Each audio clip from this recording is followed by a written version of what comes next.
Hello guys, welcome to my channel. For today's video, tuturuan ko kayo gumawa ng minatamis na sampalok. Dito na pala ako guys, Dito pala ako ngayon sa Bubong guys, bali kukuha tayo ng main ingredients natin, yung sampalok.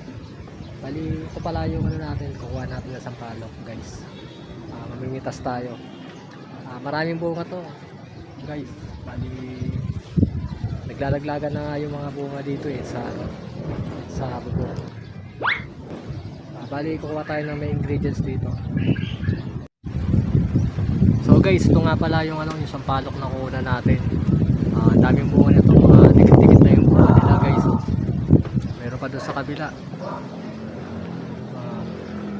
Bali malaking puno na sampalok to guys. Dikit-dikit na yung mga bunga. Mamimili na lang tayo kung yung mga yung na sampalok yung kukunin natin. Kasi yung iba dito hilaw pa.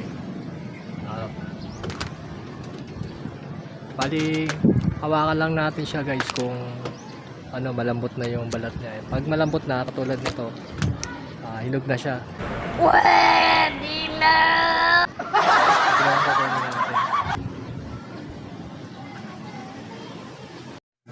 So guys, ito nga pala yung sampalok na nakuha natin kanina. Ito yung gagamitin natin na minatamis na sampalok na lulutuin natin. Madali naman itong gawin.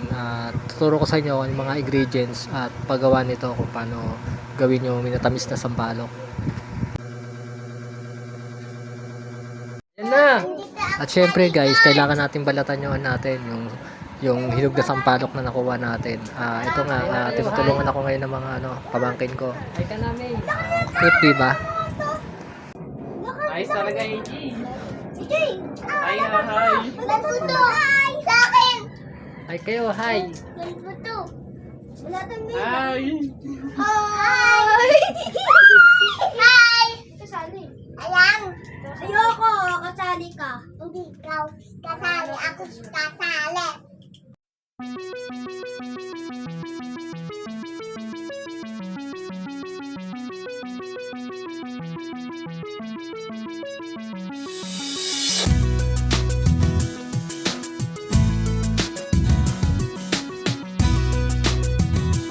A few moments later.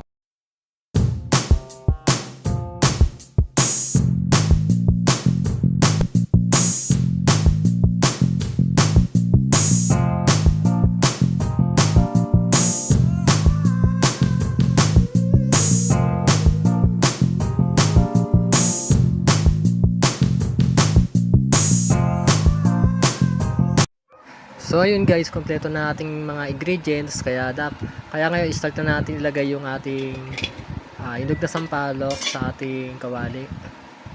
Luwaluin lang natin, tapos kailangan yung apoy natin hindi masyadong malakas, tama lang yung apoy natin.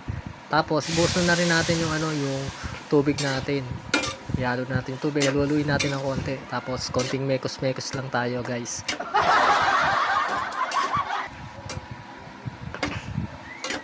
Halu-haluin lang natin siya.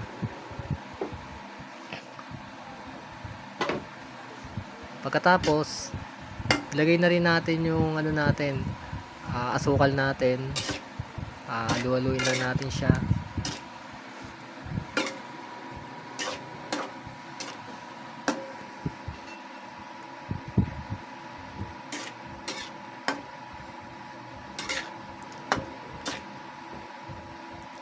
Tuloy-tuloy lang natin ang paghalo guys para hindi masunog yung natin, yung sugar natin. Tapos lagay na natin yung asin natin.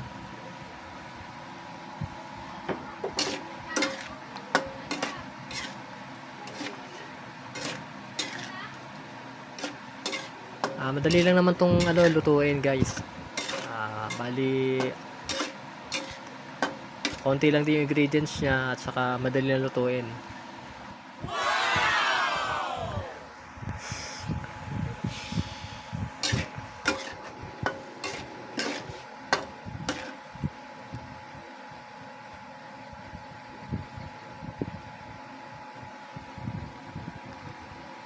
Kailangan hindi na masyadong malakas yung apoy natin. Dapat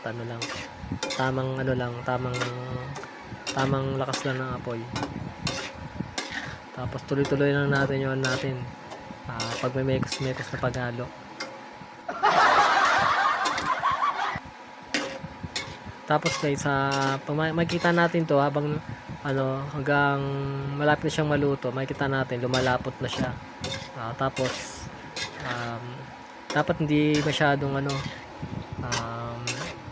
tuyo. Kailangan medyo may konting sabaw din siya para. So ayun na nga guys, malapit nang maluto ang ating minatamis na sampalok. Nakita natin guys na na medyo lumapot na yung natin, minatamis na sampalok.